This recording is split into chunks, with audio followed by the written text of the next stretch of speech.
శివాజీ మహారాజ్ ఆయన మహానుభావుడు. ఈ దేశానికి రెండు గొప్ప సేవలు అందించాడు ఆర్షధర్మాన్ని నిలబెట్టడానికి. ఒకటి, గోవులను రక్షించాడు. గోవధ యథేచ్ఛగా జరిగిపోతున్న రోజుల్లో గోవుని రక్షించడమే జీవన కర్తవ్యంగా పెట్టుకొని గోవుల్ని కాపాడినవాడు శివాజీ. అలాగే వివాహమైపోయినటువంటి స్త్రీలని కూడా తీసుకెళ్ళి మానభంగం చేస్తుంటే ఆ స్త్రీలని రక్షించి కనపడిన స్త్రీ ప్రతి వారికి అమ్మవారిగా చూసి పసుపు కుంకం గాజులు ఇచ్చి నమస్కరించినటువంటి ఘనత శివాజీదే. యుద్ధంలో తన శత్రువులైనటువంటి పరమతానికి చెందినటువంటి స్త్రీలు తనకు దొరికితే ఖైదీలుగా వాళ్ళకి చీర పసుపు కుంకం అంటే వాళ్ళు పెట్టుకోకపోయినా వాళ్ళకి 5వ తన చిహ్నాలుగా ఉన్నటువంటి వాటిని ఇచ్చి కన్నతల్లిగా భావించి నమస్కరించి పల్లకీలో తెరలు వేసి వెనక్కి పంపించిన వాడు శివాజీ మహారాజ్. అంతటి మహానుభావుడు. సమర్థరామదాసు గారు ఆయన గురువు. అటువంటి శివాజీ గోరక్షణం చేస్తున్నటువంటి రోజులలో సనాతన ధర్మాన్ని నిలబెట్టడానికి హిందూ మతం పేరు మీద కోటలు నిర్మించి హైందవ సామ్రాజ్యాన్ని ఏర్పాటు చేస్తున్న రోజులలో ఆయనకి శక్తి యొక్క అండ కావలసి వచ్చింది, అమ్మవారి అండ కావలసి వచ్చింది.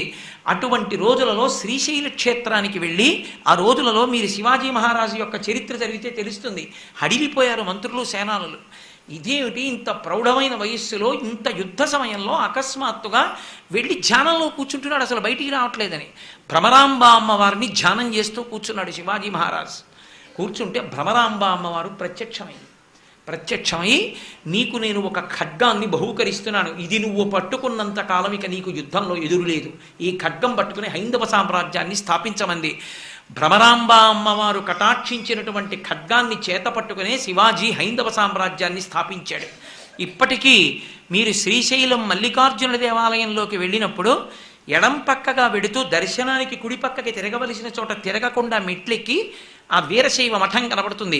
ఆ మఠం మెట్ల మీద నిలబడి చూస్తే మీకు ఎన్ని చమత్కారాలు కనపడతాయో. పెద్ద వృక్షం, ఆ వృక్షం మధ్యలో గింజబడి అందులోంచి పెద్ద మామిడి వృక్షం, పక్కన వేప చెట్టు. ఏకకాలమునందు చెట్టులోంచి చెట్టు పుట్టి అన్ని పెద్ద చెట్లయ్యి.